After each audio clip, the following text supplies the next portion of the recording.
Reclaim was an open procedure in the knee, but it pushed new limits and frontiers and it improved patient care. We were able to develop an arthroscopic technique to be able to apply it in the hip.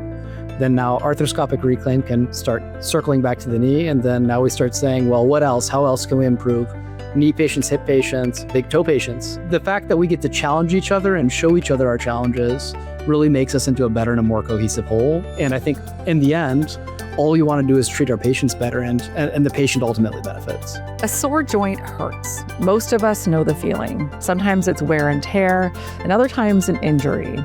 But when cartilage in a hip or knee is damaged, the body has a hard time rebuilding it.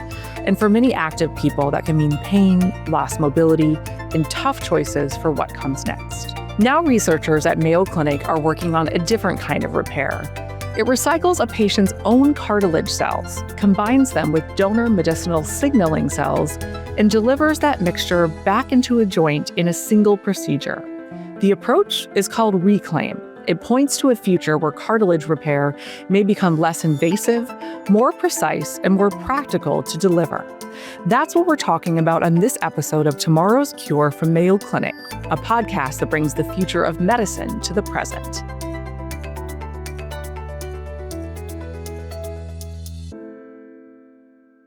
I'm Lindsey Seavert. It's great to have you with us. Joining me are Dr. Daniel Saris and Dr. Mario Hevesi from Mayo Clinic, along with Dr. Christian Lattermann from Mass General Brigham. Together, they bring a collaborative perspective on what it takes to turn regenerative medicine from an idea to reality. Today, we are talking about a really frustrating reality in orthopedic medicine, cartilage damage. We all know that can change someone's life, but repairing it can often mean a lot of complicated procedures, long recovery, in some cases, more than one surgery. And now a new approach that we'll be chatting about today called Reclaim can really change the future of that reality. I love the name Reclaim. It's like you can reclaim part of the activity you wanted, the life you wanted, but also the cells are reclaiming their strength. So Dr. Saris, we'll start with you. You're a knee expert. And for those listeners who might not know a lot about cartilage injuries, why is cartilage so difficult for the body to repair once it's injured or damaged? You know, Lindsey, that's actually a really interesting question. And I don't know for sure if we or science actually has the answer to that. What I sometimes think is that cartilage is so well designed to do what it's made for, but Mother Nature or whoever developed us forgot to put in something for repair and regeneration. So your bones always heal, because if you couldn't run away because your bone was broken, you got eaten. So evolution took care of people with bad bones. But evolution didn't care about people with bad cartilage yet. So we're still trying to figure that out scientifically. And if you have damage in your cartilage, it's like having a pothole in the street. That's how I explain it to my patients. There's a big pothole. If you keep driving over it, it tends to get bigger and it tends to damage until the sparks fly. And that's where the science and the clinical reality come in. And Dr. Hevesi, you specialize in hips. I mean, same story with the hips. Hard to repair the cartilage. Got a pothole situation in our hips too. Exactly. So I think cartilage, same material, same asphalt, if you will, a really, really smooth asphalt. We want to have smooth cruising. And the hip is unique in that in terms of cartilage, it's hard to access cartilage. Your knee is skin deep. You can touch your knee, you can feel your knee, but you can't quite touch your hip joint.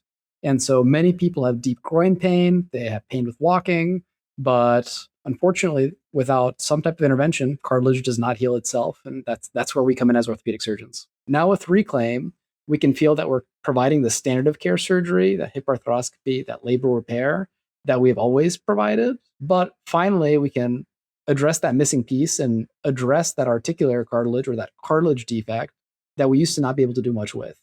For years, orthopedic surgeons could correct many of the structural problems causing hip pain. But one piece of the puzzle remained stubbornly out of reach: repairing damaged cartilage itself, which for many is a continued source of pain.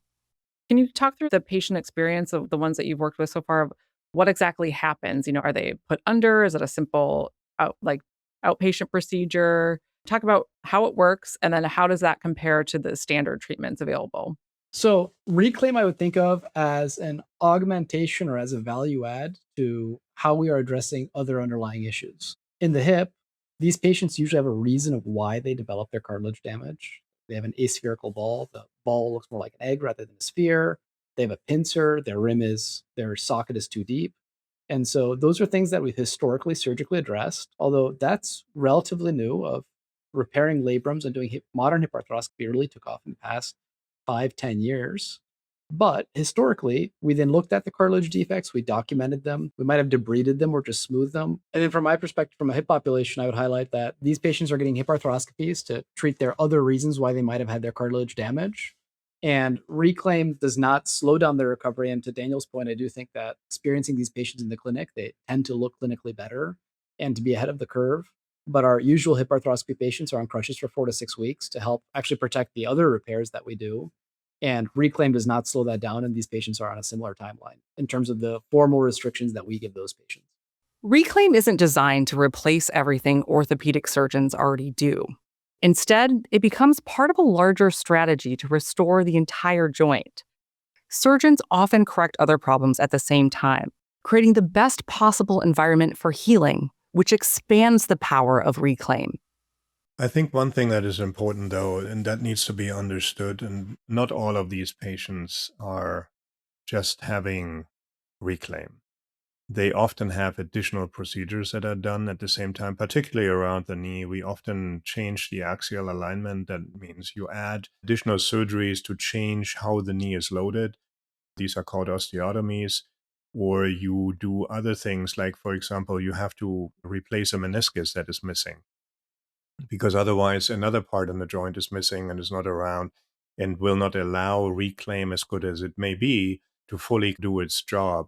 And those actually are probably the bigger determinant now in terms of the rehab process. I love that. And I really would like to highlight that of the coming full circle, but then coming circle again is so gratifying and great to be able to be part of. Reclaim was an open procedure in the knee, but it pushed new limits and frontiers and it improved patient care. We were able to develop an arthroscopic technique to be able to apply it in the hip. Then now arthroscopic reclaim can start circling back to the knee. And then now we start saying, well, what else? How else can we improve? From a patient perspective, the surgery and this procedure, reclaim, is different than what has been available before. The surgery at the moment takes anywhere between 70 and 90 or 120 minutes, depending on the preparation of the cells.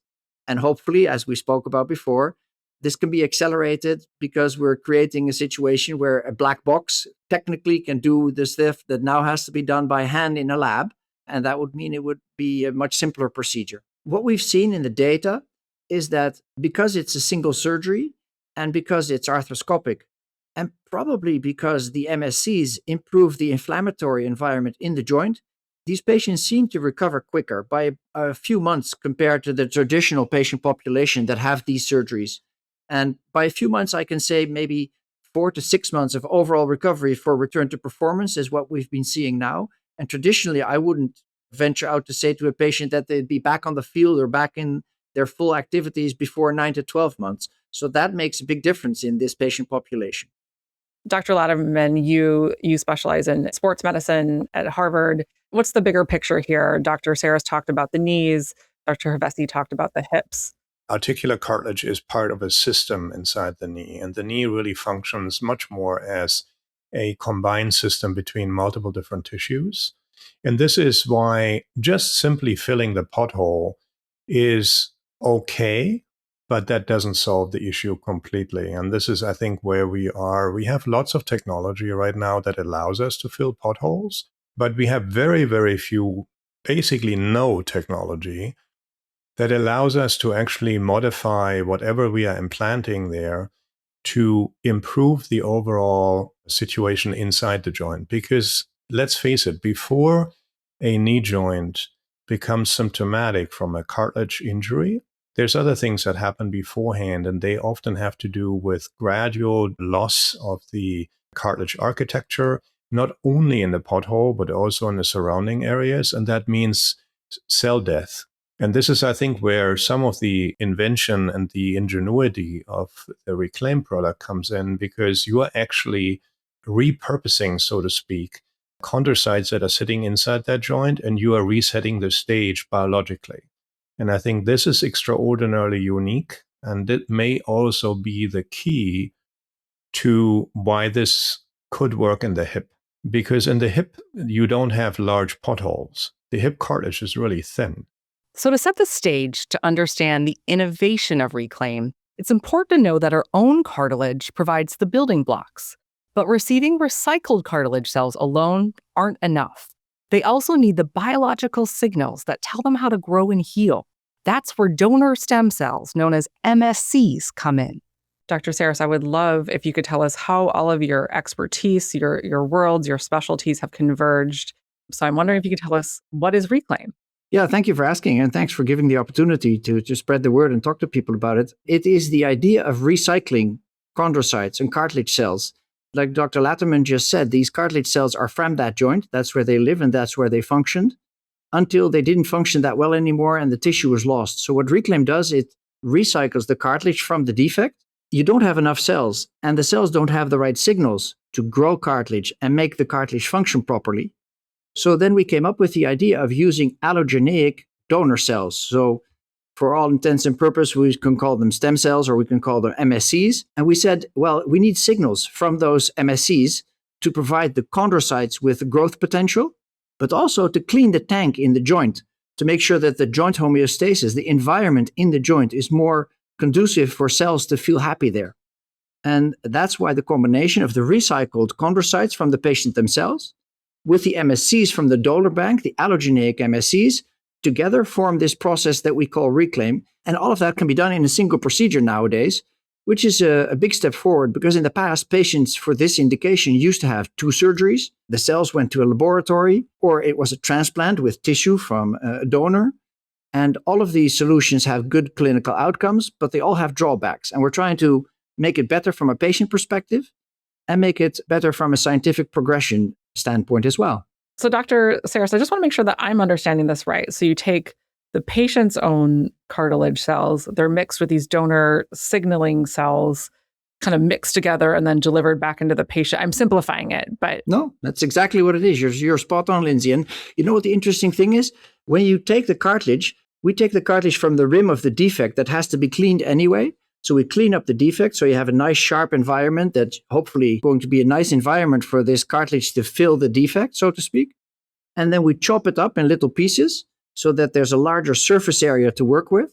Then we develop this chemical potion that allows us to digest the tissue to the smallest pieces of the cartilage cell, the chondrocyte, with a little bit of the matrix around it, which is uses to communicate with the environment. So just to review, the cartilage cells, the chondrocytes, are essentially worker and builder cells that become stressed and inflamed. The MSCs, or donor stem cells, calm the environment and send chemical signals that let the cartilage cells start repairing tissue again. One of the biggest misconceptions about stem cells is that they simply become new tissue, but that's not how these donor cells work. Instead, they act more like coaches or teachers, so the patient's own cartilage cells can begin repairing the joint. In terms of the magnitude of the breakthrough, I think this is one of those pretty critical findings that had to be made in order to move the entire field to the next level. You know, other than what you often hear in the press that mesenchymal cells, signaling cells, or, wrongly call them stem cells, they do not just go somewhere and build new tissue and then magically everything is healed. What they do is they go inside an environment and they basically moderate the environment. I like to use an analogy is basically think about a room full of unruly kids and then in comes the favorite teacher. And the favorite teacher basically organizes these kids so that they behave. And that's kind of what MSCs do. And these chondrocytes, they are all upset because they are under inflammatory conditions. They are kind of, to a certain degree, mechanically impaired. And these MSCs essentially kind of sort of create the environment in the background that the chondrocytes can kind of sort of start reorganizing themselves. And this is really, I think, where it becomes serendipity. It would have been horrendous if we needed 90% autologous cells and 10% allograft cells or allogeneic MSCs, because we don't have that much autologous tissue to cover these defects. But it's actually the other way around. You only need 10 to 20% in order to cover the defect, and the rest is being made up by your allogeneic cells. And that is absolutely doable and achievable. And I think this is where the beauty of the approach comes in.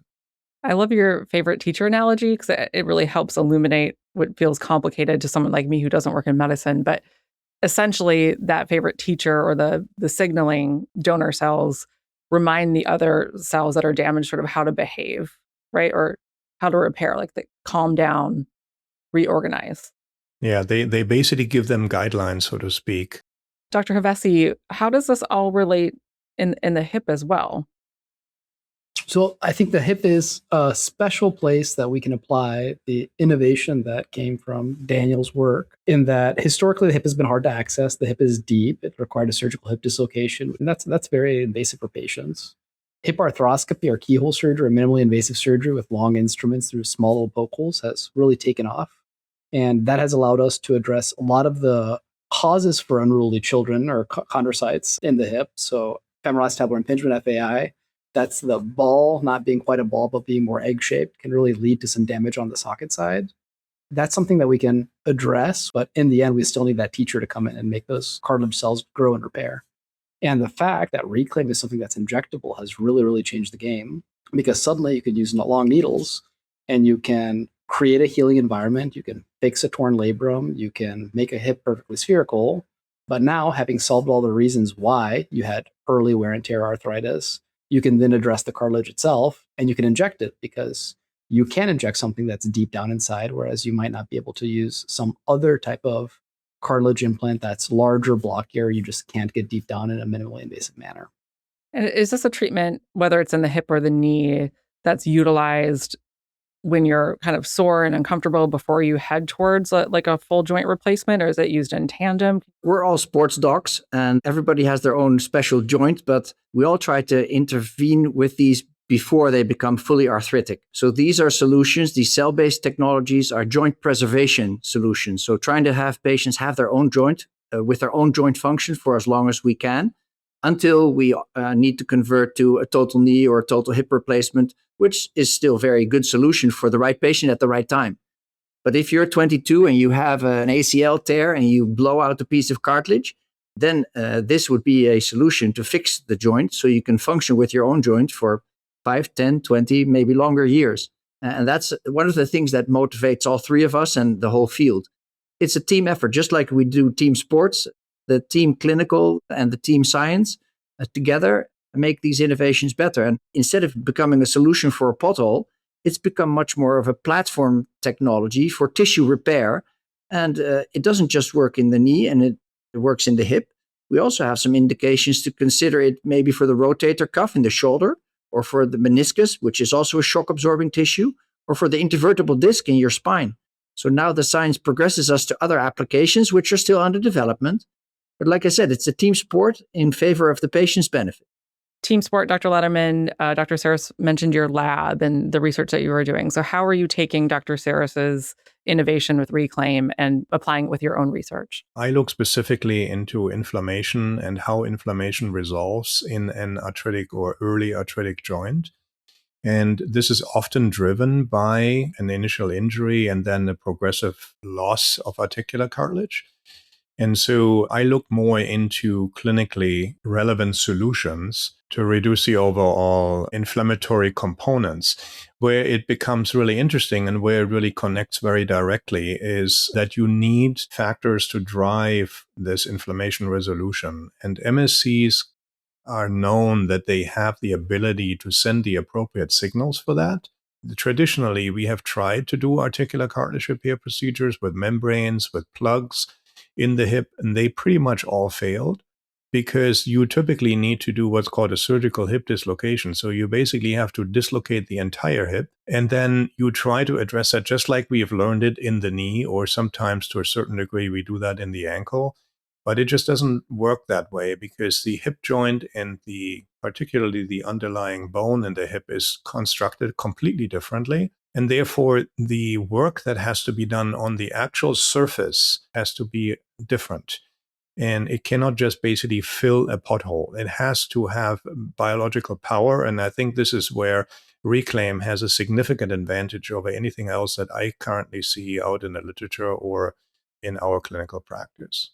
I understand you saying that the knee is pretty accessible, but once you saw the success that was happening in a hip, which is far more complicated, to get the treatment to, then you realize that the applications were pretty wide open. In situations like this, or at grand rounds, or even at our basic science lab meeting, some of the students or a fellow comes up and says, couldn't we try this for this and that situation? So literally, as we were discussing Reclaim at the department meeting at some point, the shoulder and elbow team came up and said, we have patients that have problem healing their rotator cuff, the tendon repair in the shoulder. Could your combined technology with the improved signaling from the MSCs and the repurposing of cells as part of a repair tissue be applied to the shoulder? And then it sparks a whole new line of research.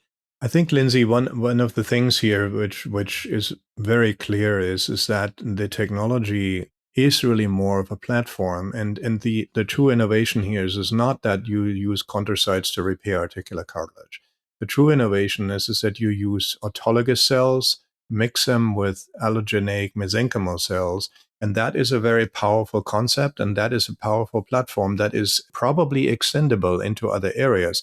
It just happens to be that Daniel is one of the foremost cartilage researchers in the world, and therefore that's the first thing where he's tried it out. One of the ways we thought of this has to do with research that was being done by others. So Dr. Sakaya, a Japanese scientist, was doing some work on MSCs in synovial fluid. And they published a paper where they said when a joint is damaged, you can measure more or less synovial fluid, and the content of the synovial fluid changes in its concentration with these MSC cells. And then we actually got in touch with them, and they said, well, if that's true for arthritis, is it also true for maybe when patients tear their ACL or when athletes have a meniscus tear? And they hadn't necessarily thought about that yet. And then they did a follow-up experiment, and they said, what? Yes, that's true. If you damage your joint, there's an influx of MSCs. So these cells go to the area where something is damaged to do something. So we are learning that the real breakthrough of Reclaim may not be the cartilage itself. It's essentially a new biological playbook for healing damaged tissue, one that researchers are already beginning to explore far beyond the knee. So I think that, none of us does well in a silo. And to that point, this highlights the fact that team science is always better than individual science. And if you have a solution in the knee, then that's something that you should take to new frontiers, and you should see how you can apply it to the hip, to other frontiers, to the meniscus in the knee rather than the cartilage. And the more we talk and the more that we interact as a scientific community, as a community of physicians, the more you can generate new techniques and new applications of a technology. And so I love working together with Dr. Saris and people like Dr. Lattermann, where someone innovates in a certain field and shares that with you, publishes that, and you say, how can we take this to the next level and how can we apply it to your problems? Because although we live different lives as hip and knee surgeons, we live similar lives, and many of the things that one person struggles with treating or feels that this should be not struggle, but it should be better treatable are the same things that apply in different joints or in different pathologies. And it also ties together, if I may, because they developed the surgical technique. Dr. Critch, one of our other hip surgeons and my co-conspirator in the lab, and Dr. Hevesi developed the surgical technique. And for that, we had to figure out, are cells okay being in a long syringe, and do the shear forces damage the cells in any way? And they don't. And these are very simple experiments, but they have to be done. And that now allows us to translate that back to the knees. Even though you can do a small incision in the knee without too much trouble, we don't have to anymore. It could be a fully arthroscopic technique, and some patients will prefer that because it allows them to recover maybe quicker. Some doctors will prefer that because they're more familiar with arthroscopic techniques, because the whole field is developed in that way. And that accelerates the implementation. It also makes the safety and the acceptability for the patients much higher. And therefore, the results of the outcomes are better again. So it really is a cross-pollination team effort, which makes it fun. And the patients also become part of your team, because these are experiments. Nobody's done this before. So you have to have the trust, and they have to be part of the team to buy into being the first that has this done to them. And I'm still in touch with my first patients that ever had their MSCs transplanted. And this is a large responsibility, but it's also a really fun game to play together. Well, that's what I was going to ask you in these experimental treatments, some of the first patients, or as it's evolved, many patients, what are they reporting to you? What are they feeling? These patients really do very well. Out of the first patients that we did 10 years ago, there's only one patient that had subsequent surgery, and most of them are still doing well. All of the patients that we treated for the Reclaim study at Mayo Clinic have been followed up, and all 25 were safe, and all but 2 have had great clinical results, now up to 4 years. So from a clinical perspective, we know that the patients do well. But in the end, it's about the 10, 15, and 20-year data if it really makes a difference in the clinical practice. It's not about the short win, even though the scientific novelty also has very great merit to my extent. When you're doing these kind of procedures with your patients, this is really a collaboration with your patient and not just a treatment. Interesting enough, most patients who are seeking out treatment like that are extremely excited about it, and they actually specifically seek out those kind of treatment approaches, which is interesting because we typically get taught basically that you shouldn't take any risks whatsoever. And these patients are willing to take those risks as long as the communication is good and as long as it's explained to them. And that on the back end, however, requires people like Dr. Saris or Dr. Hevesi or myself to spend a lot of time with these particular patients. And this is what makes it sometimes very difficult to really move those kind of studies through. It's important to highlight the patient-physician relationship for these trials, I think, is very special because you get to see them more often than you might see other patients. You get to see them for longer and you see them change. Some of those patients have now had kids, they've changed jobs, they've graduated, and it's so gratifying to see them go back to the things that they'd like to do from a hip or a knee perspective and see them 1, 2, 3 years later. But it's also worth highlighting the fact that we are collaborative, as Dr. Lattermann said, with our patients. This isn't a problem that has a good solution, and we are just experimenting on another way to fix it. This is a problem that didn't have a good solution, and you can have frank discussions, but important discussions with your patients of in the hip world, right? You need a surgical hip dislocation to address your cartilage problem. Tell patients that's like telling you that the only way to change a spark plug is to take out your entire engine and put it in another room. That is way more invasive than getting a hip arthroscopy and just replacing your spark plug in situ. And you say that this is a bad problem. We think we have a better solution and we didn't dream it up yesterday. We dreamt it up collectively 10 years ago and beyond 10 years ago. We have our laboratory data. We have this great data from Utrecht. This is a stair step that has been being built for over a decade. And now it's ready to be put into patients, understanding that everything carries risks and benefits.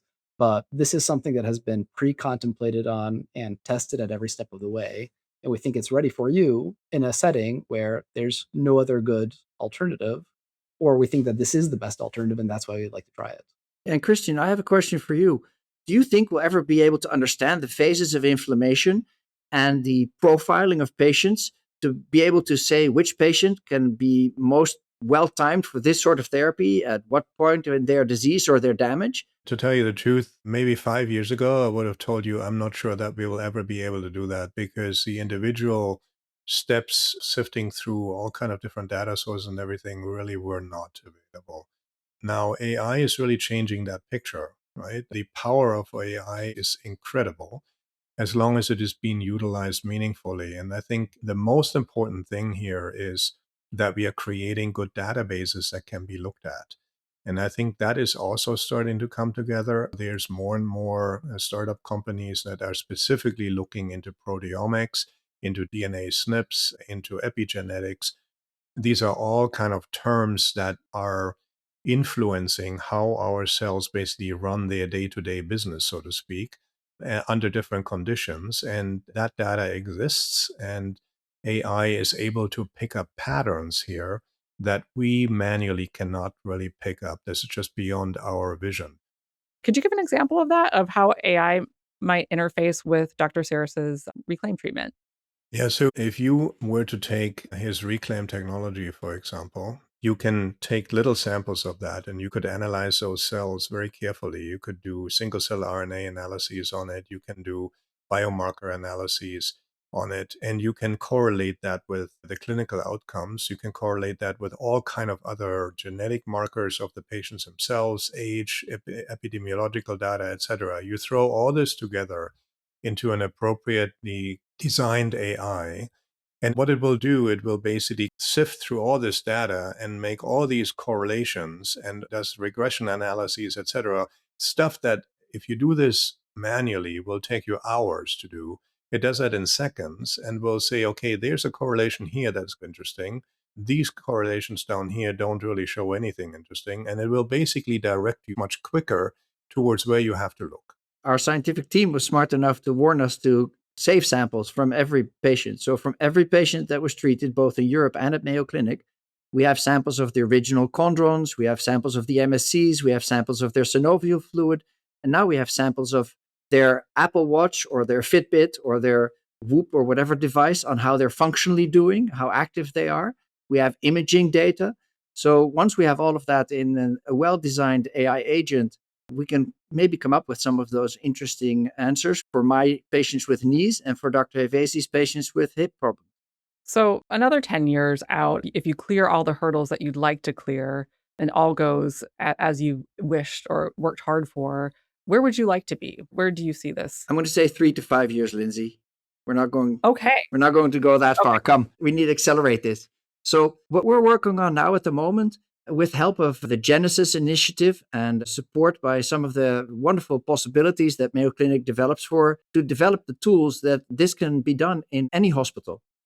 Hopefully, in 3 to 5 years, we will have an FDA-approved reclaim box that does the cell recycling, that mixes this with the allogeneic MSCs. So this can be done in local hospitals, and it doesn't need a Harvard or a Brigham and Women's or a Mayo Clinic. It doesn't need a cell culture facility anymore because it's standalone a situation that the doctor can operate with maybe a little bit of technical support right where the patient has their care. So it becomes available to a wider audience in a safe and a reliable manner. And I imagine there will be a lot of listeners out there living with some joint issues that think, yeah, as we talked about earlier, how do I know if I'm the right candidate and when could this be available to me? I know that we still have some hurdles to clear, but what would you say to the patients that are wondering if they fit with Reclaim? Yeah, this is a solution that is for non-arthritic joints. So if you have arthritis and you don't want a knee or a hip replacement yet, this is not the solution yet. But if you're an athlete and you just got damage, or if you're a person who has an active lifestyle and your hip or your knee or your shoulder are keeping you from doing that because there's damage, we're developing programs. Here at Mayo Clinic, we have an email address that is reclaim@mayo.edu, and people can send us questions and we will screen them and we'll try to provide a relevant answer. In Tomorrow's Cure, in this show, we really try to leave people with a sense of hope and possibility. And certainly our conversation has been overflowing with that. But I wanted to ask each of you what keeps you most hopeful right now on the cusp of this treatment as a paper is about to be released, looking at the 3 to 5 year plan. And Dr. Hevesi, I'll start with you. What keeps you most hopeful about developing this treatment and in the work you do as a hip surgeon? What keeps me most hopeful is the trajectory. Honestly, we didn't have this as a procedure, as a FDA phase 1 trial, which had started off in the knee 5 years ago. And in the past 5 years, if I'm looking into the next 3 to 5 years, we were able to implement it in the knee. We had 25 patients undergo it. Sitting here today, if I think about what we were able to do 5 years ago, it looks like a brand new world. And my true hope is that 5 years from now, I look back at this podcast and say, what an amazing podcast, but we were doing such simple things back then. We have such deeper understanding and we're further able to take it to the next level. And clearly, where the sky's the limit there. It's amazing what we've accomplished in 5 years. And I think it'll be even more amazing what we accomplish in the next 5 years. What about you, Dr. Saris? What keeps you hopeful? I'm hopeful, I would say, for 3 reasons. One, we have great support to take this from a clinical reality to a clinical availability for a wider group of patients and providers. And that's very important. I'm very hopeful because we get to work with a bunch of young, smart people that come up with great questions. And we have an integrated team of basic scientists, clinician scientists, like the 3 of us, that come up with better solutions than a few years ago. And that will only accelerate. And as we learn more about the basic science of cells communicating with each other and Reclaim working for different tissues, the technology, as we just described, in how we measure biological environments, the data processing and our understanding of smart technologies to analyze large groups of data will make us much more effective in the questions we have to answer. So there's hope for those 3 reasons, and I'm really looking forward to those exciting times. Thank you. Dr. Lattermann? Let me take that kind of a step back and look at this, what happened in the last 5 years. So what happened in the last 5 years is we have gotten a lot more understanding, particularly in the area of joint degeneration, in terms of what is driving it, what are the molecular backgrounds to it. We are no longer hunting for markers that are unspecific. We know very specifically what to look for. We have learned to utilize technologies out of other fields, and we have learned from other fields. I had one curiosity of just with the general population living longer. My mother's almost 80, and in her friend group, it's always the conversation, well, so-and-so is getting a new knee and so-and-so is getting a new hip. And it's just kind of synonymous with aging and living well and living longer. How do you see that this treatment entering that landscape of joint replacement or just giving people more options as they live longer? There is a little bit of an age component, even with MSCs and with all of our natural cells, right? We do know that every single one of our cells undergo aging. And you can actually determine the cell age, but if you're looking particularly at epigenetics, you can look at methylation chains inside these cells, and they will tell you basically how old really are your cells. And after a certain age in cells, they simply become less powerful because they make more errors in how they function, and they have less ability and they are less flexible to adjust to change. The key here will be, how do you undo these aging changes? And there's more and more work that's been done. And as long as you can keep your cells young, there's no age limit. But if your cells are 70 years old, they're not going to repair articular cartilage no matter what you do to them. But if you can somehow revert these cells back into younger cells, which now people are starting to do, then you may have that power, and then you may very well be in a situation, maybe not in 5 years, but hopefully in 10, where the 80-year-old, if they have an otherwise reasonable looking joint, may actually be a candidate for cell-based treatments, as opposed to today, where we really don't have that option. Yeah, Lindsey, I agree with what Christian said. And your question ties into longevity and vitality and all of these things that are very interesting at the moment and very important, because in the past, 80 years old was old. Now 80 years old is something people expect, and they expect to have a great quality of life, and we hope to support them in that. But we also know that the hip and knee replacements, which you just mentioned, they do great in 70 and 80-year-olds. And there's also people who say they do great in 60 and 50 years old. But we also know, honestly, that if you do a hip or a knee replacement in a 40-year-old who is in an active phase of life and lives his or her life the way they want to, they're going to burn out their hip or their knee sooner than a more sedentary 70 or 80-year-old. So these novel technologies and these innovations are all aimed at having a successful hip and knee replacement, but at a later age, because then you will last that will last longer for you, and therefore the next hip or knee replacement that you may need after that will also last longer. So this will not replace hip and knee replacement in many patients. It will postpone it to where that hip or knee replacement will better fit their lifestyle. And I think the age at which we'll call it middle age is moving.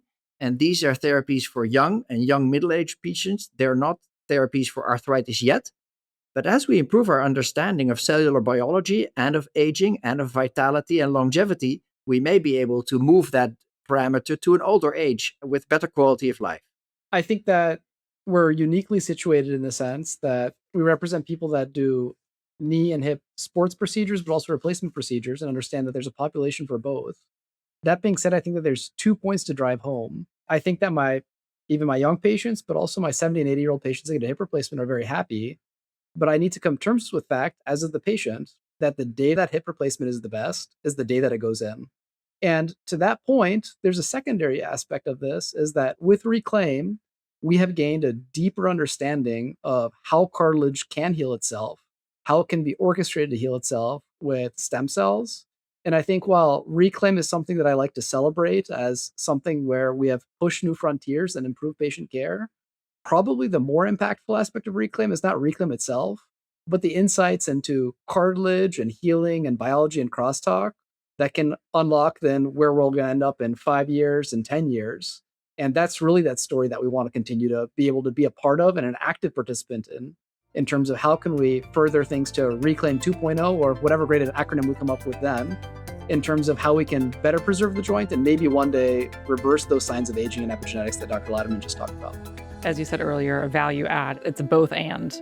You all make a great team. So Dr. Hevesi, Dr. Saris, Dr. Lattermann, cheering you towards victory as you clear your next hurdles in 3 to 5 years. Thank you so much for enlightening us about Reclaim. Tomorrow's Cure is a production of Mayo Clinic with production help from the Podglomerate. Be sure to follow Tomorrow's Cure wherever you get your podcasts. And if you liked today's episode, please like and subscribe. I'm Lindsey Seavert. Thank you so much for being with us.